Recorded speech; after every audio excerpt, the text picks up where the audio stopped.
Welcome everybody back to the Tech Woke podcast. On this podcast, we talk to cybersecurity professionals in the field and other tech fields. And in today's podcast, we're going to talk to Nigel Boston. He's a senior cybersecurity intelligence analyst, and he got in this field pretty quick. He only did it in 1 year, and I've seen him online. I was like, listen, I got to talk to this guy. I don't know how you did it in a year, but I'm going to talk to him. So here we go. Nigel Boston right here. Here we go. What's up, Nigel? What's going on, Chris, man? Thank you. I appreciate you giving me the opportunity to speak to your audience. And like I said, I really enjoy what you were doing on TikTok, and I'm glad to be here. Glad for you to be here. How's your day going? Today was good, man. Another day in paradise. It's a paradise. So Nigel, can you kind of explain your early beginnings of maybe start? We start with high school. How was what was your life like in high school? Yeah. So high school, I was a sports guy. I played football, played basketball, I ran track. Wasn't really into tech or anything computers, but I did like challenges, man. Right? I like stuff that was Hmm. hard, math, things like that. And that's pretty much what I did in high school. I ain't gonna lie. I was just pretty much sports, and that was it. Gotcha. So he's kind of more like a jock guy. That's me. I was playing sports. I didn't care about nothing outside of tech. I was like, what's going on with this? I didn't get to that till later on. So Right. so Definitely. and where you grew up at? What state did you grow up Yeah, so I was born in Miami, Florida, but I in? was raised and lived in Jacksonville, Florida. Okay, Jackson. Okay, okay. So during high school, you're starting to graduate. What did you do after? Yeah, so after high school, I took the community college route. I did a couple of semesters at a community college, and I worked a Hmm. part-time job. That was pretty much my road after high school, right? I had Okay. aspirations to get into like a D2 or like JUCO Hmm. for like football, but Okay. just didn't really fall through with that. So just went the community college route and then worked a part-time job. So like when you were in community college, what was you majoring in? Just to Um, ask. di Yeah, didn't really have a major. I was doing classes for like finance, and then I switched Hmm. over to like radiology for some reason. I don't know why I did that, but those are the classes that Understandable. I was taking. Yeah. Yeah, so you was just mainly in school, just trying to, see if you could maybe have another shot at sports, but it didn't work out. So you're just trying to, let me take anything, just to Right. keep the Right. dream going. Right. Okay, Pretty much. so you're in community college, and I understand you was like, okay, well, this dream is pretty much over. So it's like, what did you do after that? What did you do after you realized that? Yeah, so after community college, I was on and off with that. Had a couple different part-time and full-time jobs. I worked at a warehouse. I was a supervisor doing that. And then I also did some work, like a little bit like entrepreneurial work as well. Okay, Trying to like do like drop shipping and stuff like that, whatever, like okay, little side jobs. And then, I was just like, I need to go all in. Like I need a career type thing. So after that, I started to revisit a lot of the discussions that I had with, family members and then people that were already in tech, right? People who I hmm, kind of, look up to that had pretty decent lives, decent money, stuff like that. And it was always cybersecurity. Like they always brought to my hmm, attention that cybersecurity, job security, salary, and it's always going to be there, right? As far as being able to hmm. protect data. So just kind of revisited that. Went back to some of the old books. Like I had the old what was it? The Comptia like 401, right? Like I Oh, had the one of the old older ones, the books. old school ones. Yeah, I had one of the older books just collecting dust, right, in my office, and went back, kind of read back up on that, and then it was 20, it was January of 2022 is when I locked Mhm. in, and I was like, you know what, let me just lock into cybersecurity. So okay, so you was like, okay, so you was just going, talking to everybody. You said, hey, you did the smart thing. Hey, you successful. What you doing? He was like, hey, tell Oh me what you yeah, doing. And he was like, he was like, I'm going to get into cybersecurity. So he was like, you said January 2020 is when you started like locking in. January Okay. of 2022 is when I Oh, locked in. 2022. Okay, you Yeah, locked in. did you know when you logged in, like how did you start preparing? What did you do to Yeah. get in the field? So what I did was I got a mentor, right? So I Hmm. found someone in cybersecurity who is really credible, and I said, look, man, I'm trying to get into cybersecurity. What do I need to do? Like I couldn't make it more simple. I was like, what do I need to do? And they gave me a plan, right? So Hmm. during that plan, and what is very important is a lot of getting into cybersecurity is mental, right? So I Hmm. had a It is. plan. I had someone who was in the field. So the last part was executing, which was on me, right? So Hmm. what I did was January 2022, I was very strategic, right? I understood that cybersecurity isn't really an entry level type of job, right? It's not. So what I so exactly. So what I did was Yeah. I positioned myself at a very well-known company and said, "Hey, I just need a foot in the door. Because if I get a foot in the door, I'm able to show that, hey, on the side of me doing at that time I was doing help desk, I was learning Hmm. cybersecurity like full on, not just like half-assed, like, oh, I'm gonna study a couple of sections every. No, Monday through Sunday, I was watching, learning, applying cybersecurity skills for 8 months.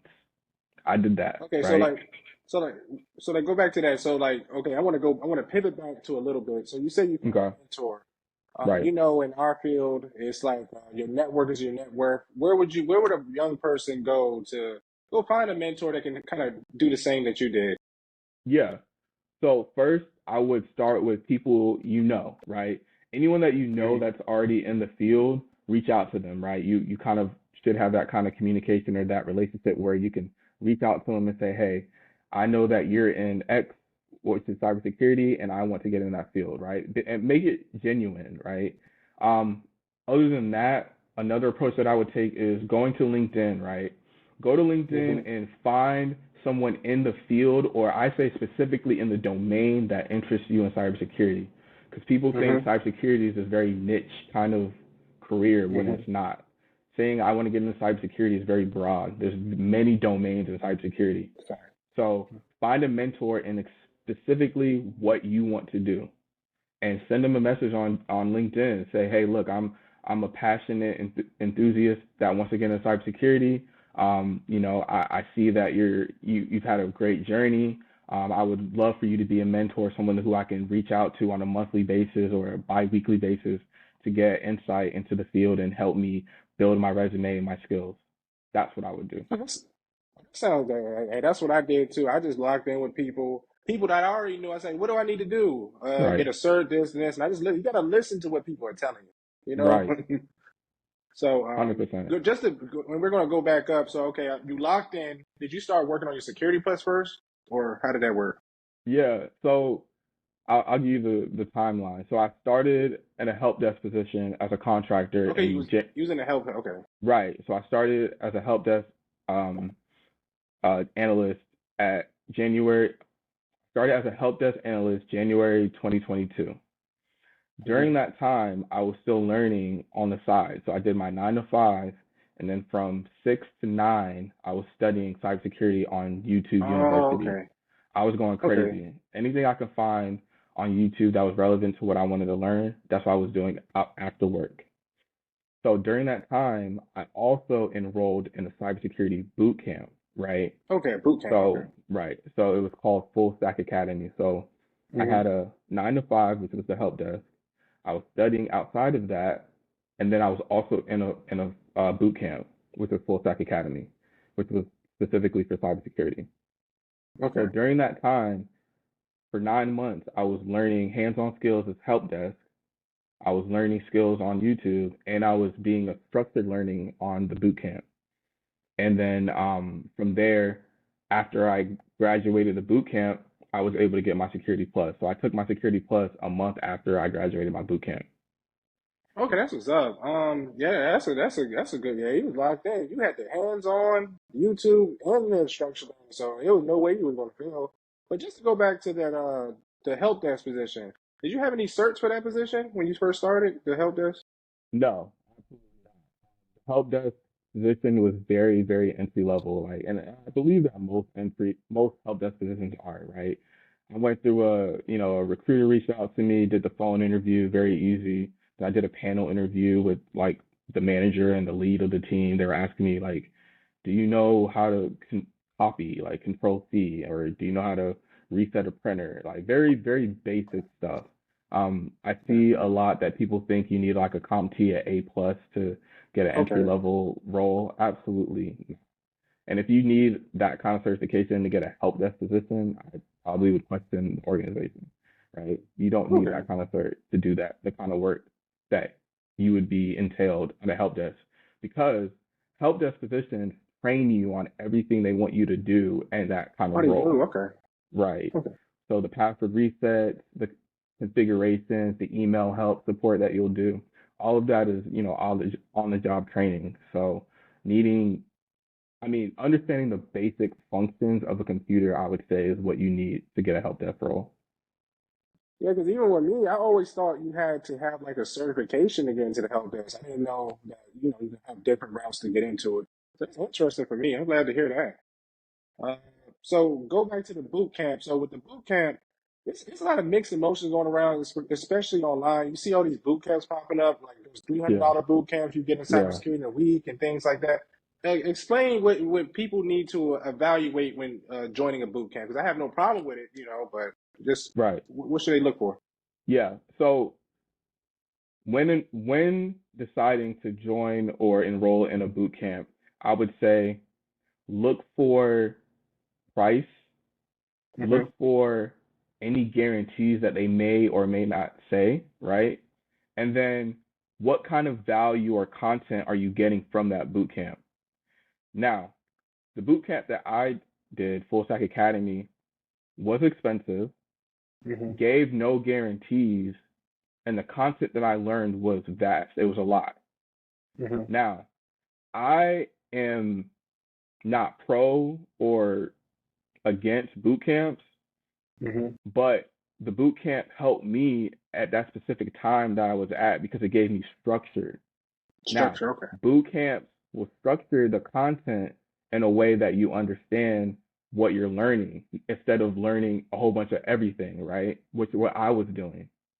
So the boot camp broke it down by, hey, this is what blue teamers do, which Hmm. are the defenders. This is what the red Defenders, teamers do, which are, hackers. the potential, what we call ethical hackers, right? Or penetration Hmm. testers. So that's what the boot camp did. It was able to show me the security fundamentals of what the blue team does, the security fundamentals of what the red team does, and the tools that each team uses, right? So Hmm. I say, this is what I say. I say if you're able to afford to do a boot camp and it gives you value as far as content, then do it. Now, a red flag is if the boot camp guarantees you something. Now, if they say, Okay. hey, after you finish this boot camp, we guarantee you a job, I might hold back because just learning the information is only a third of the battle of trying to get into cybersecurity, right? Networking Hmm. and be able to be ready, right, is the other half of the battle. So understanding the skills, yes. Networking with around the right people, obviously. And then when your number is called, to be prepared to answer those questions during those technical interviews is the last part. So if they're guaranteeing you a job off just passing the boot camp, it's a little fishy. But that's my opinion on boot camps. I think they're definitely valuable as far as content. It helps you structure how you're learning. But if they're giving you any guarantees, that's where they kind of lose me. Okay, I understand. Yeah, even over in my area, there's a couple of them. They're guaranteeing it, but I don't know how they guarantee it. It might be messing up a little something on your resume, So I don't know how they guaranteeing it, but we'll see. I mean, you can make, hey, and I get what you're saying as far as the resume Yeah. help, and yeah, they'll have the career coaches, but once again, that'll see that's the next level, right? So that help will Hmm. get you the it'll get you the interviews. But the one thing the resume and those career coaches can't do is do the interview for you, right? That's 100%. So Yeah. if they're gonna get you through the door. But when you sit down during that panel interview in front of an engineer or an architect and they ask you technical questions, you can't be looking at your resume or Googling. You know what I'm saying? You're right about that. That happened to me. I put some fishy on my resume. They didn't get on. I put something called I said I know Red Hat. I was like, okay. Then they start asking me all these commands. I never did that in my life ever again. You know, they They're like, grilled me yeah, again. yeah. They're like, yeah. Look, they pull up a terminal, and they be like, yeah, let's see you sift through these commands, and Yeah, yeah, you're done. So, yeah. That's facts. That's 100% facts. So, just to pivot from this. So, okay, we understand everything you did in that. So you're going into you learned all this information from the boot camps and the help desk and YouTube, especially YouTube University.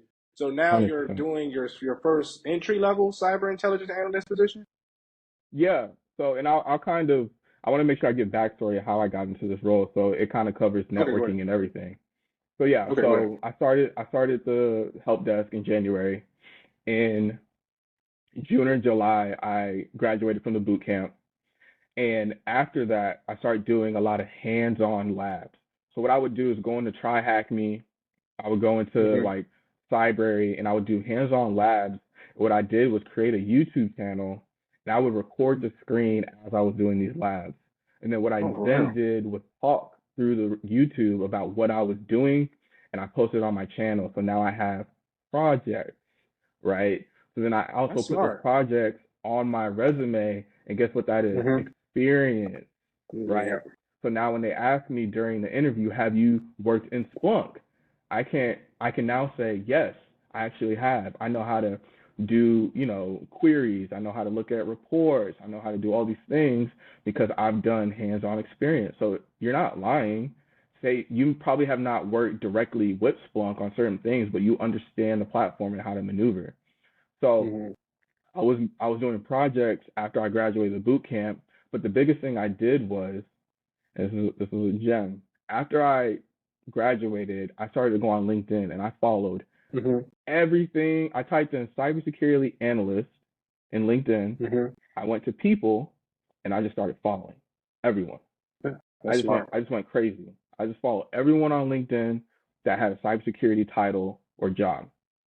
After that, I got smarter and I started to follow everyone at my current company who was in the security team. And I was posting my projects on LinkedIn. And then from Mm-hmm. there, people were following me back. They were reaching out. They were commenting on my posts. And then from there, a month in October, I had two analysts reach out to me on LinkedIn and said, "Hey, there's this Oh, role even on my better. team open. Would you be interested?" And I'm like, of course I'll be interested. What kind of question is that? So my first role was actually brought to me. Like I didn't even apply. I applied, but Yeah. I didn't apply to 100 jobs. So that's another thing. I've only Mm-hmm. applied to one cybersecurity job and I got it, right? Now, obviously that's That's not cool. normal, but I would say that if you position and strategically network, it could be just like that, right? I Mm-hmm. always say it's easy to make a move internal than external, right? So that's what happened. I was networking on LinkedIn. People were commenting on my posts. I was commenting on people's posts. People at the company, even though I was a contractor, knew who I was based on me Mm-hmm. posting when I got my Security Plus. Other certifications I got, I was posting it. I was on Try Hack Me, going crazy, top 5% in the world, just posting it, right? So when the opportunity came, when a role opened, I was now prepared and qualified, and people knew who I was, right? So Mm-hmm. I say that's important. So then when the role that I wanted to do was brought to my attention, I had a conversation with the hiring manager who is now my director and was like, hey, you know, I think you'd be a good fit for the team. Let's go through these interviews, blah, blah, blah, blah, blah. I've seen the work that you put in the past year or less than a year. I actually got into cybersecurity in less than a year. And, pretty much it was, conversation. And what people don't understand is people actually are watching on LinkedIn. That move you did was so smart because they're watching. They act like they not. This stuff I post on LinkedIn. Hey Chris, I saw that post you put. They're watching. So just to hear that 100%. gem, yeah, 100%. that's a gem. That's a gem right there. Hey, I might steal that for myself. You know. Yeah. Okay. So Absolutely. you interviewed for the role and you now have the role. Correct. Yeah.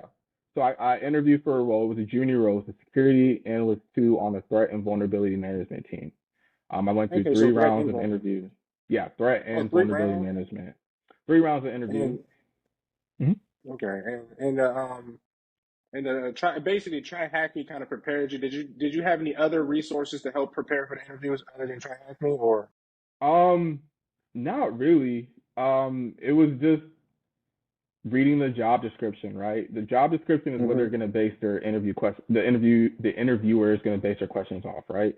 So if you really Hmm. study the job description, roles and responsibilities, pretty much from there, if you know the material or the tool, not the tools, but maybe the procedures or what you may do in that role. If they ask you a question like, what would you do if this? Or if this happened, what would you do? If you know those kind of questions and you can articulate it pretty well, you know, really all an interview is, and this is another gem, all an interview is are you a good fit for the team, right? Do you Hmm. understand the basics? Can we coach you into this role? And are you a good fit for the team? Now, that's at probably a junior level ish or entry level, right? Hmm. Senior to principal and higher, you may need to be a lot more technical. But for Hmm. entry to junior level, are you coachable? Do you know the fundamentals? And are you a good fit for this team? Okay. And so how did you like find out what salary to ask for? Like what's the range that, how did you find out the range to ask for when you was interviewing for this position? Great question. So the salary, what to ask for? I didn't ask anything. Whatever they offered that was above what I was getting, I was gonna No, I take it. understand. I was gonna take it. It could have been 10 grand more. I would have took it. And the reason why is once you have your foot in the door and you can now put you are a cybersecurity analyst on your resume, that holds way more weight at the time than you trying to negotiate your first cybersecurity. You should. I'm not saying you shouldn't negotiate, but if it's somewhere, if it's a plus from where you're at and it's a significant plus, I get it on the get back, and I did get it on the get back. So get it on the get That's back smart. on your next review. Get in, put the work in. But for me personally, I did the interview on Friday morning. The recruiter called me Friday evening. He was like, "Hey, we can send the paper on Monday." I said, "Can you send it now? I'll sign it right now. I don't even need to look at it. Just send it to me." That's I understand. And he and he did. And Monday, the following Monday, I was in a new role. You know what I'm saying? That's crazy So on that. Nah, you, I just needed a foot in the door. That's all I needed. I did those 8 months of really locked in to get a foot in the door, and I did. And then from there, a year later, I'm in a senior role. So all I needed was a foot in the door. that's smart, man. Now, you remind me of myself. Like when I first I was an information system security officer. When I Mm. got my first role, my girl was telling me, "Hey, you need to negotiate your salary more." And I said, "Listen, I've been trying. I applied for 300 jobs. I don't Oh care what I wow, get. I'm taking the job. Like probably over 300 because I couldn't get in. wow. I was like, I'm taking this job. This is the only person that gave me an offer. I'm Right, taking this job. So I understand. right, You remind me right. of myself. 100%, Okay. So, like, 100%. what does a cyber intelligence analyst do? Well, vulnerability management. What do they do? Okay, yeah. So a cyber threat intel analyst, what they do is basically they're gathering information and they're staying up to date on the threat landscape. So different breaches, different threat actors or adversaries, what tactics or techniques are they doing, and how is it relevant to my organization, right? So they're basically the info or intel, giving it or disseminating it to different stakeholders in the building or in the organization, right? So you may Hmm. gather information on different breaches that are in your sector, which is like, if you're in the financial or retail or whatever, and you're disseminating that information to leadership like C-suite, right? And you're crafting it in a way that's not like 10 pages long, but somewhere where they can really understand how is this relevant to us and what are the risks potentially if this would happen to our organization, right? So you're staying up to date on the threat landscape. You're reading a lot of different blogs. You're on, Twitter or now known X, right? Or however you get Hmm. your information or your news feed. and you're disseminating that to different stakeholders. So C-suite or executive is one. Another one could be, the SOC, the CSOC, right? What's Mm-hmm. going on with these different malware or these threat actors? What kind of, IOCs are you seeing or indications of compromise or different TTPs, tactic, techniques, or procedures? You can, give that kind of intel to them so they know when they come across certain incidents that they know what to look for, how, or you can enrich whatever tools that they're using based off these IOCs. Another one could be vulnerability management, right?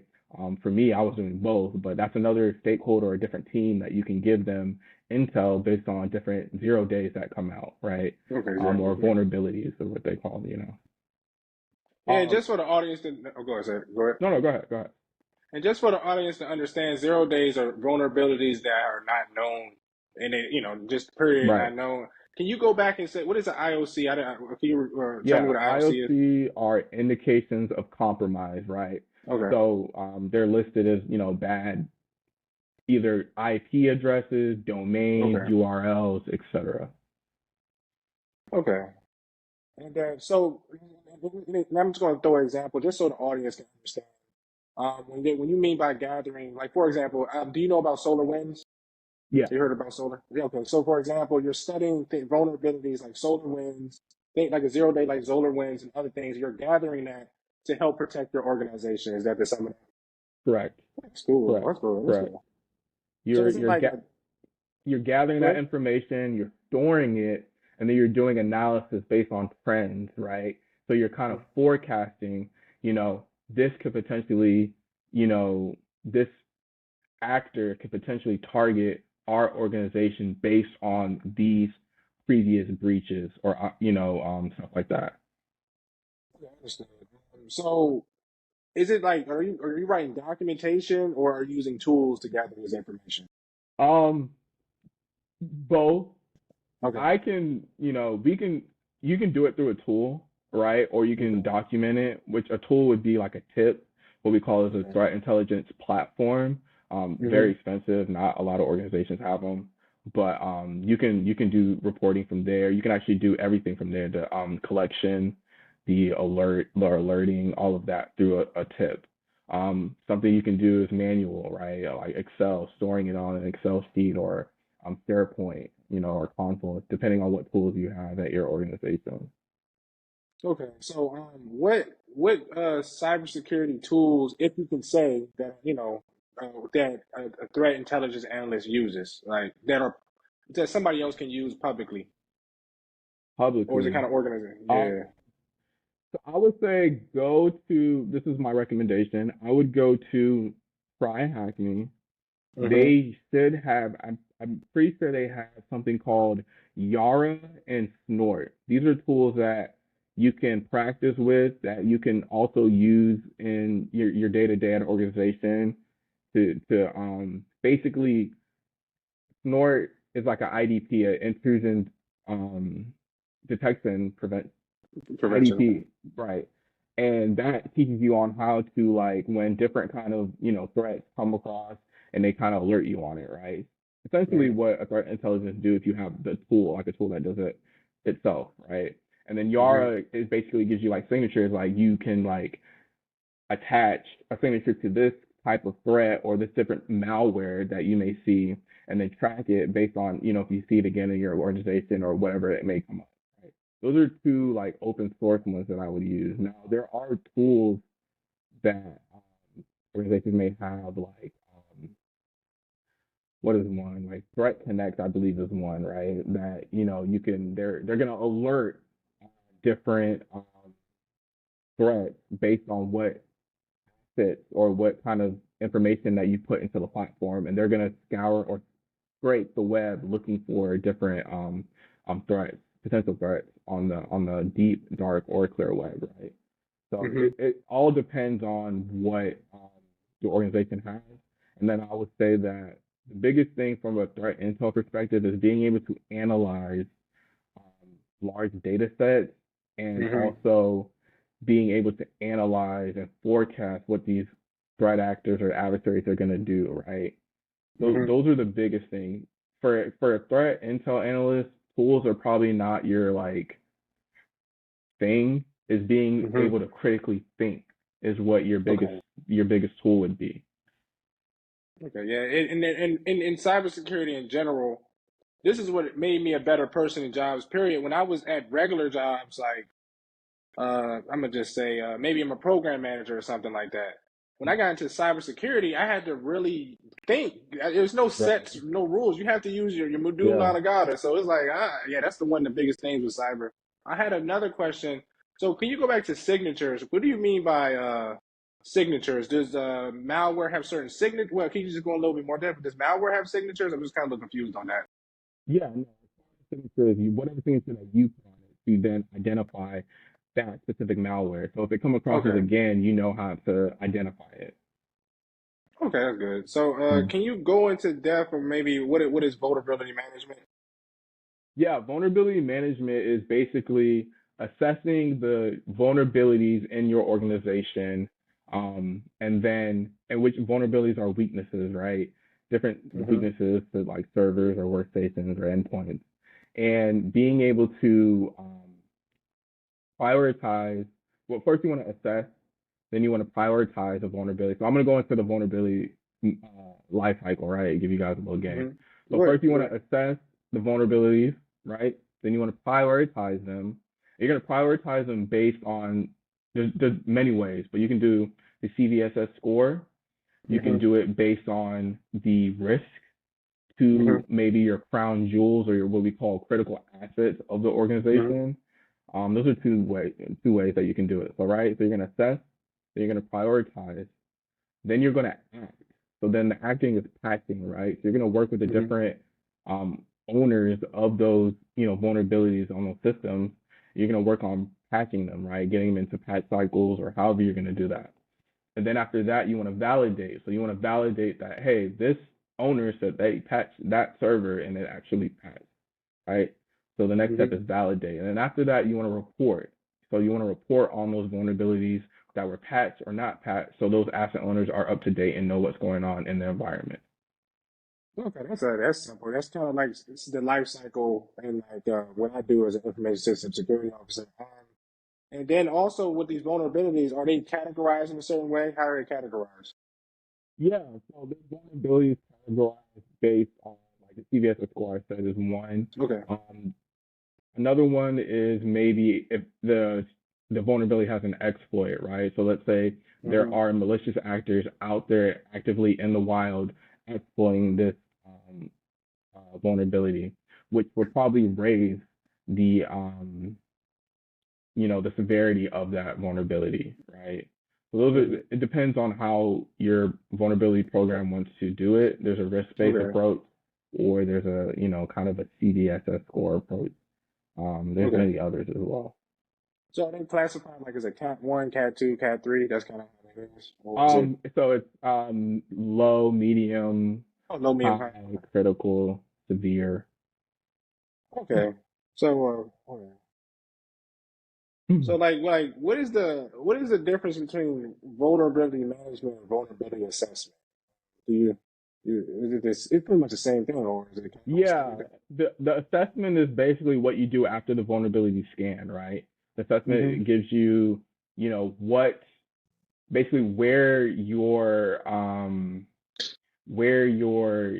stand with the vulnerabilities, right? Where's your backlog? Mm-hmm. How many vulnerabilities do you have greater than 90 days? Do you have vulnerabilities from, 1995, right? That Mm-hmm. assessment is going to pretty much gauge and tell you where you stand with the vulnerabilities in your environment. And then it should also prioritize like which ones you should probably act on first, right? Which one has exploits, which ones, you know, uh, the latest threat actor just used to breach, the MGM Graham, just using that for an example, right? Yeah, I got So you. those are what the assessment does, and the vulnerability management is basically building a program to repeat what you're doing, right? Kind of make it automated, right? That's the goal of a vulnerability management, is to get it to an automated part where you're assessing the vulnerabilities, so you're scanning them, you're prioritizing it based on whatever kind of pool that you may have, you're patching them on a cadence, you're Mm-hmm. reviewing them to make sure that they've been patched, and then you're reporting it to the different stakeholders so they know, hey, good job, you passed all the ones that you said you did. Okay, understood. So for this position, what certifications do you recommend for the position?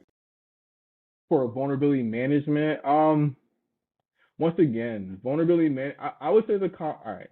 So before we get into certification, another thing, I am not pro or against certifications, but Me too. if someone asks me, hey, what certification got you through the door or what helped you get the job that you're in now, I would say none.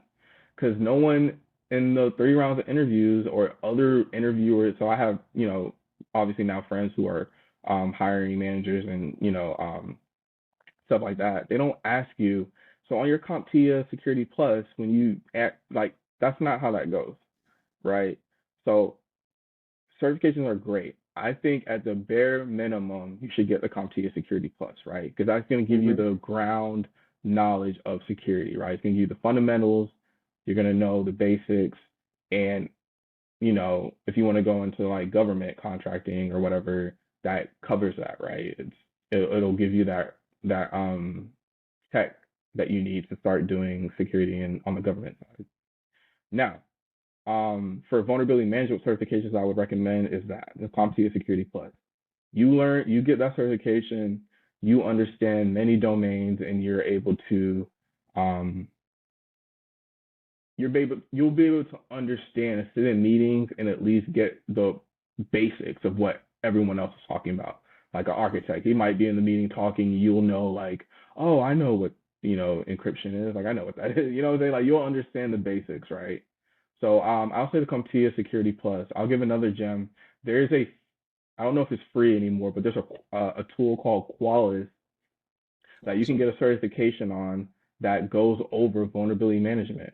It goes over the whole thing. You take it, go to their website, Qualys, take the certification, you'll get it, add it to your LinkedIn, it'll look nice, and you'll get a very thorough understanding of what vulnerability management is. I took it, I thought it was very helpful. I recommend it to others as well. Yeah, I might check it out myself to add it to my LinkedIn. So you work in a so the reason I'm so into certifications, I kind of work on the GovTech side. So they're more into the certification. So I'm assuming you're more in the private sector. Yeah, I'm in the private sector. It's even better because I even with us transitioning from GovTech to private sector, we always know in the private sector you have to be really technically sound to survive down there. So we already know that. So it's interesting how they don't really play on the certifications as much in the private sector. That's good to know. Yeah. So great. Yeah, in the private sector, it's more do you understand and can you apply everything that's on those certifications, right? Hmm. I say certifications are a byproduct of the experience of the hands-on skills that you learn.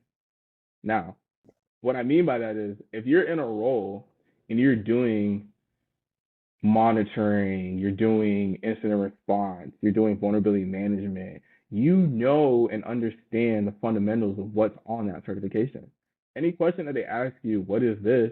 You know what it is because you do it.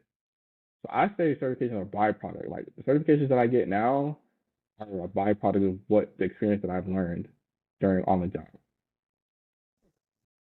That's good to know. So for your position, I noticed that you became a senior in less than 2 years. How did you do that? What did you do to get to that point? Yeah. So to get to a senior threat intelligence and vulnerability management role in less than 2 years was um, positioning myself right. So I told you um, when I got to the role 8 months later, as soon as I got on the role, day one, I was I was listening intently and figuring out gaps into what they were working on different projects. Where could I be like, oh, because you're from the outside looking in, so you're like, oh, that was good, but I would do this, or oh, you did all that, but you missed this. So what I was doing is before the end of my first week, I was already in a project adding value, right? For example, hypothetically, let's say you're building out this project, but you don't have any like FAQs that you can automate that people can go into and ask questions. Boom, there's Hmm. where you add value of something that is needed that no one thought of and didn't put in there. Boom, that's one. So that's all I was doing the first 5 months into my role. I was pretty Mm-hmm. much doing senior level work in my first 5 months. So what I did was I did that and I documented it. And then I would make sure during my one-on-ones and my mid-year review that my manager knew about it. And you have to have that kind of communication with your manager, right? They need to know. You might assume that they know all the work you're doing, but I say document everything. Like any highlight that you do that adds value, document it, right? So during my mid-year review, I document, I show it to him or her, and boom, it's undeniable.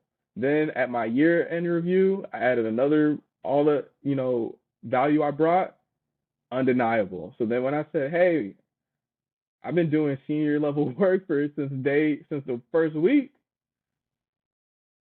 I mean, Can't deny that. undeniable. Yeah, you can't. You can't deny that. That's the one Yeah, thing. Like yeah. So even for me, oh, go ahead. yeah. So that's pretty much how I did it, right? I added value as soon as I could. I consistently did it. I documented it. I voiced it to my manager, and then I showed why I deserve to be at the role that I am now. That's good. Like even for me, like I was when I first became an ISO, I was doing a lot of things. I was documenting. I make sure I CC'd everybody in the emails and the meetings. I'm telling everybody what I'm doing. I was doing senior level work. And even for me, I was just staying later, and even sometimes coming on the weekends to better understand and do the job better. But a lot of people would say, Chris, what are you doing? You're not, you need to stay home. You need to do this. You're doing too much work. It paid off eventually, but Right. people gotta understand you gotta work to get money. People just don't give you six figures. You gotta earn that. Definitely not. Yeah. Yeah, Like I so said, those first 8 months was Monday through Sunday religiously, 3 hours a day. There was no, oh yeah, let's go out this week. Nope. There was no, because I knew what I wanted to do, right? Everything that I have achieved so far, I written down and I wrote steps to get it. So there was no like, I didn't really leave it up to chance too much, right? I put the work in and I knew where I was gonna get. So like I said, strategically putting myself in a company, right? And that's another gem. I'll give another quick gem in the middle of this.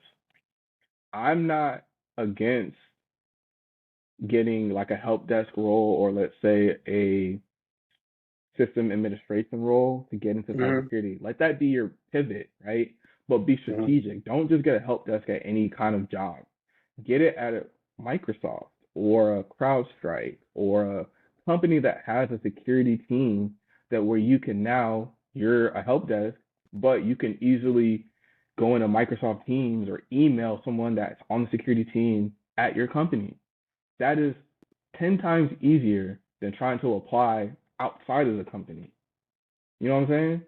So if you're going to do help desk or system administration kind of role, be strategic. Look at the companies that, have security teams or strong security teams or openings or whatever, and then just network once you get that role. Like, yeah, you may take a pay cut, but if you network properly, like I said, like it was in my last interview with HD, like I did a help desk, I took a pay cut, but 8 months later, I was able to triple my annual income in 8 months.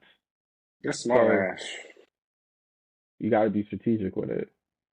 Yeah, that's smart. That's a gem, and I hope whoever's listening, make sure you write that down. That's I wish I knew that going because like you said, most jobs, like even your regular job, can have help desk positions and things like that. So Yep. that's a gem because you think you got to apply for them. Hey, just go with your team. You got a Right. team. Every job has a team. Right. Exactly. Yeah. 100%. So can you go and dive into a little bit? So I understand you talked about networking outside of a company. Can you talk about networking inside the company? Yeah, networking inside of your company is key. It doesn't cost anything. It may cost you $5 or $10 to be like, hey, let's go get a coffee with someone on the security team, right? And you say, hmm hey, but I like to say be strategic, right? So position yourself where like you're coming, it's a mutual kind of exchange or something like, hey, find out what that person likes to talk about or what they're interested in, what's their sports team, something like that, right? And be like, hey, hmm hey Chris, I know you like the Dallas Cowboys or the Commanders, but they're not called the Redskins anymore, but the Commanders, right? And I'll just get some small talk going. I'll be like, hey, you know what? Matter of fact, I'm working on my Security Plus right now. I'm doing a few projects on the side. I'm really interested in getting into cybersecurity. Do you have anything that you can help me with? Boom. You already got interest. Most people are willing to help when they see that you are actually helping yourself. And then now you have a genuine relationship with someone on the security team.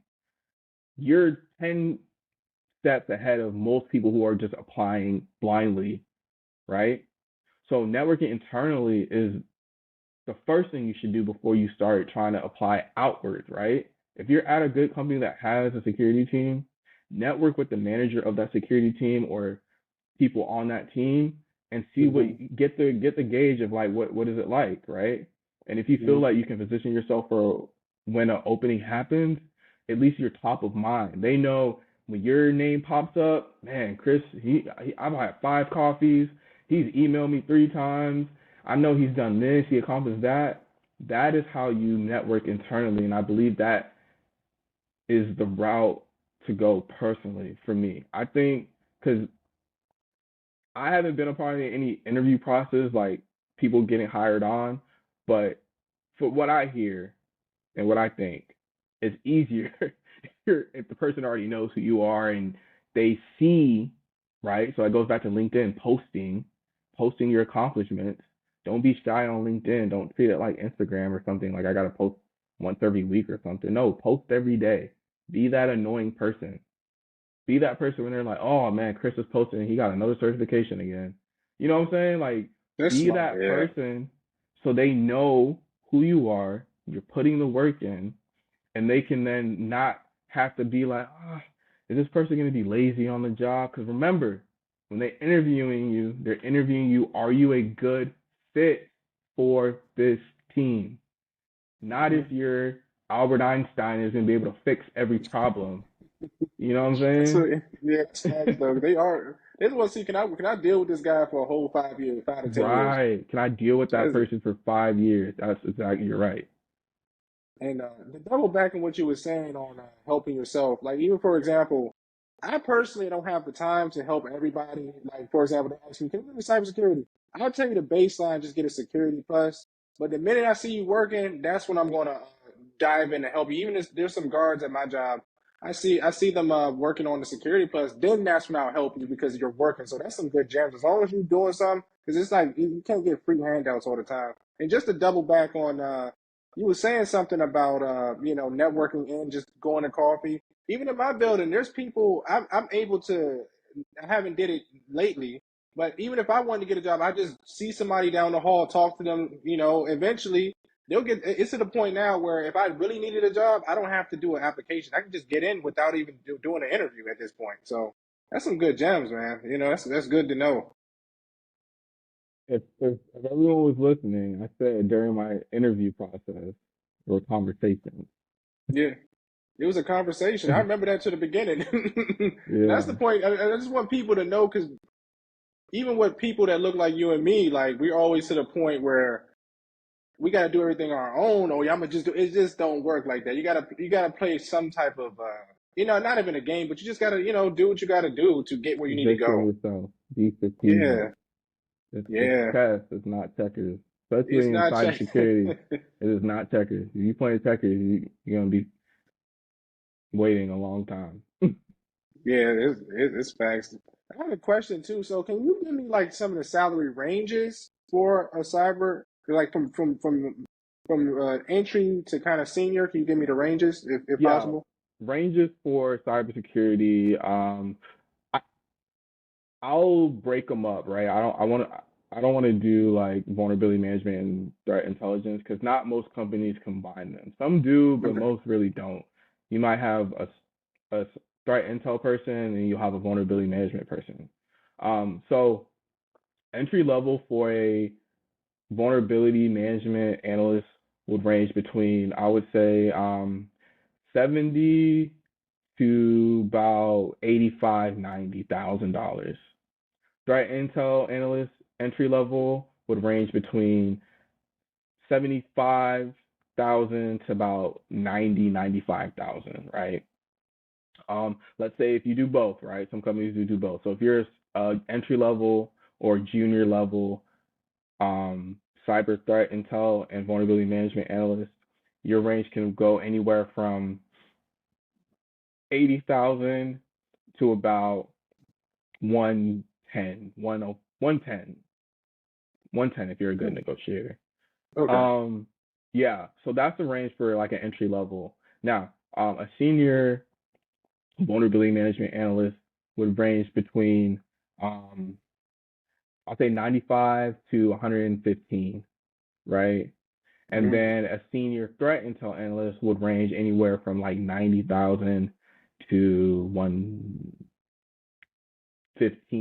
not 90,000 to 120 for a senior threat intel analyst. Now, if you do both, let's say you're a senior threat intel and vulnerability management analyst, you can range anywhere between 130 to about $165,000. Now, that is just base, right? So now there's sign-on bonuses, right? So if you go to a company and you negotiate yourself to get a sign-on bonus, let's say you're entry level and you get a sign-on bonus for 10,000, 15, 20, you get that on top, right? So Okay. I always say look into that, right? There's companies that do sign-on bonuses where you can get that money. Don't leave anything on the table. Okay. So it's all about negotiation and things like that. Okay. So you got Absolutely. just make sure if you know what you're worth. Hey, whoever's listening, if you know what you're Yeah, worth, ask for it. absolutely. And do the research beforehand. We use Glassdoor, use what is it, pay.com or payscale.com. Do the research on the market value for that role, right? So for example, for me, a senior threat intel and vulnerability management analyst, and just for FYI, I just market senior threat intel more because that's the space I'm more in and Mm-hmm. where I highlight, right? But I do both. But let's say you're a senior threat intel and you know the market value for that role, the median is 130,000, right? That's the median. Now you have research and you get a few sources, you have that at your disposal, and then you on top do what you've accomplished during that year. That's how you negotiate. Say, hey, this is the median, and this is what I've done all year. I think I should be at the higher end of this range. That's how you negotiate, but you have to have, proof that you deserve what you're asking for, right? So that's one tip to negotiate is figure out what the median is for that role, gather the information, have it ready because they may ask. I've seen companies ask like, "Where did you They'll get ask. that from?" Yeah, So have it they'll ask. ready, and then show what you've accomplished and why you deserve to be at the higher end, right? Whether that be remarks from your manager, your year-end reviews, stuff like that. So yeah, you gotta stay ready. You gotta Stay, stay ready because he's make sure even from my position, I'm constantly looking. There's sometimes I do an interview and they're like, "Oh yeah, I want to give you a certain type of pay raise." And I'm like, "Listen, pay grade. I'm sorry," but then I'm like, "Listen, I can go get this somewhere. I'm not about to go backwards for y'all. yeah, Y'all just because y'all think that's what my worth. Like, you gotta know your worth." So I right. agree with that 100%. So for a person that's applying, and I'm just going to just let me throw you out a couple more questions. For a person, for example, that's been applying to like 100 cybersecurity jobs and hasn't got a job or yet in that position, what would you recommend them doing? What would you recommend them doing in case they're not getting with the results they need? Yeah, so if you're applying to about 100 jobs and you haven't heard anything back, the first thing I would say is find someone in cybersecurity. Find Hmm. someone credible in cybersecurity and let them take a look at your resume. So off rip, if I hear that you applied to 100 jobs and you haven't heard anything back, uh, it's probably your resume, right? So shameless plug, nigelbtech.com. I will take a look at your resumes. I'll coach all of that. So first is the resume. Then once you start to get some traction and response back based on after your resume is fixed and you're still not like, you get through that interview, I would say is you're interviewing, right? So doing some mock interviews with experienced people in cybersecurity is the next step, right? which goes all back to the first thing I said was getting a mentor. This Mentor. person, that person helps you catapult and should help you go around mistakes and pitfalls that you may have along the journey, right? So that person will help you with your resume. They will help you with what to expect for that specific interview, right? And then, coach you on that. So I would say resume, mock interviews, and then after that is what is like the job market for that specific role that you're trying to do, right? Like, are you just trying to be a SOC analyst? Yeah, there's a lot of roles, but there's a lot of people applying for those roles. I always say 100%. try and niche down. Like yes, everyone wants to get into cybersecurity, and this is another thing I do. A lot of people reach out to me for like to mentor, and I'm like, okay, what do you want to do? They're like, I want to be in cybersecurity. I'm like, oh, okay. Well, what role do you want to do? And they're like, that alone tells me you've done no research. If I ask you what specifically in cybersecurity you want to do, and you're not telling me, oh, I want to be an incident responder, or I want to be a vulnerability management analyst, or I want to be a governance risk and GRC analyst, or something, or business continuity, or anything like that, that tells me you saw some like ad or something and you just immediately reached out. Do some research first so that I can, or whoever your mentors can better help you, right? So if you're filling out 100 job applications based off your resume and you're not hearing anything, it's your resume. Just that's it. It's your resume. Once you Yeah. get that fixed, then you get interviews and you're still not like getting past the first or second round, then it's your interviewing, right? So then find someone who can look at the job description, know what that job title is, and can coach you. This is what they're going to ask you. This is how you need to respond. And then if it's not working after that, I would then try and pivot to another role, because maybe just that role is asking for a specific technical depth that you're not at that specific time, right? So, and another thing is, if it's okay with the interview, or whatever. I'm not saying whatever, but like record the interview, like record how you're doing, how you're answering the questions, how your posture is, are you using a lot of filler words? Like, are you not sure of yourself? Are you not confident, right? These are all things that interviewers are looking at, right? So you need to be able to communicate very well when you're doing these interviews. So that's what I would say if you're applying to 100 jobs. Check your resume, check how you're interviewing. Yeah, everything I would say that you said, because I was one of those people that was applying to 100 plus jobs. Everything you said, I got a mentor. I had a friend of mine. He told me what to apply for. It's tailored my resume for it. Then it was my interviewing, and slowly I started getting to the or well, in my field, the project manager, and then just how to negotiate. Right. Everything you said is 100% fact. So just to let you know that, because I did it myself. So I just want to, a question I had is just for you. It's a personal question. I just want to say, hey, I talked to Nigel here, and in the future, I could just have it as a timestamp. What is your goals for the next 5 years? Oh, goals for the next 5 years. Great question. So Mhm. I'm currently a senior threat intel analyst right now. I have aspirations to then pivot into engineering. So I want to be a threat detection engineer, and then after Mhm. that, I want to pivot into managerial, right? So, and I'll do like a managing, and I don't the managing a specific team is not really important to me. I just want to get that experience in leadership, and then the end goal is definitely be a CISO, at a Microsoft or something like that. So I see it. a big company, but yeah, just getting a little bit more technical depth in cybersecurity. Then obviously on the side, gaining my leadership skills and communication skills, and then getting to that CISO level. Man, I really want to help company at that level. That's a great goal. I can definitely see it. If you go on at this page, you might hit it in less than 5 years. Oh, and also too, do you have a degree? And did you? I think I've seen on your LinkedIn, you finally have your degree. So you got into cybersecurity with no degree, right? Yeah, no degree, and I don't have it yet. Okay. So I'm currently enrolled at WGU Hmm. for their cybersecurity, the bachelor's in cybersecurity, assurance, information assurance, or something like that. Um, Obviously, companies paying for it. I recommend another thing. If you get into a company, even at the help desk level, there's tuition reimbursement. So if you're, strategic, got to be strategic. So if you get a help desk role and you want to start going to college and get a cybersecurity degree, and your company offers tuition reimbursement, that's another way to then solidify yourself while you're learning help desk, you're learning cybersecurity in school, and you put that on your resume.